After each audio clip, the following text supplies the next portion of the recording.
In today's video, I'm going to teach you how to create a contact group in Outlook. If you regularly send the same message to multiple people, a contact group, also called a contact list, saves time and reduces mistakes. We'll build one from scratch so you can email the whole group with a single name. Start by launching Outlook from your desktop. Give it a moment to load, and if you're prompted, sign in with your account. Make sure you're in the account where you want the group to live, especially if you use more than one profile on the same computer. Next, switch to your contacts.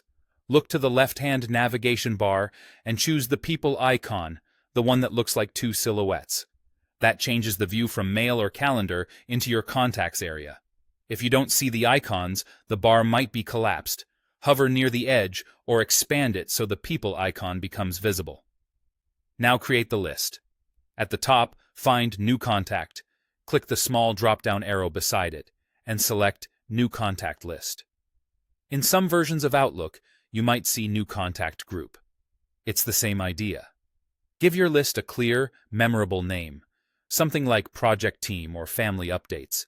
You can also add a short description to capture the purpose or any sending guidelines. Consistent names make the list easy to find later and help others recognize it if you share contact lists within an organization. Add your members in the Add Members box.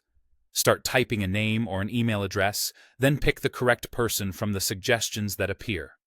If someone isn't in your address book, you can type their full email and press Enter to add it. You can paste multiple addresses separated by semicolons, then confirm each one. Take a moment to double-check spellings and domains so messages land in the right inboxes. When you're happy with the list, click Create to finish. Your new contact list will appear in People, and you can use it immediately. To email the whole group, compose a new message, and type the list name into the To field. Outlook will resolve it just like a single contact. If you need to make changes later, return to People, open the list, and add or remove members as needed. A quick etiquette tip. For large groups, consider using BCC to protect recipients' privacy. That's it. You've created a contact group in Outlook, ready to streamline your communications.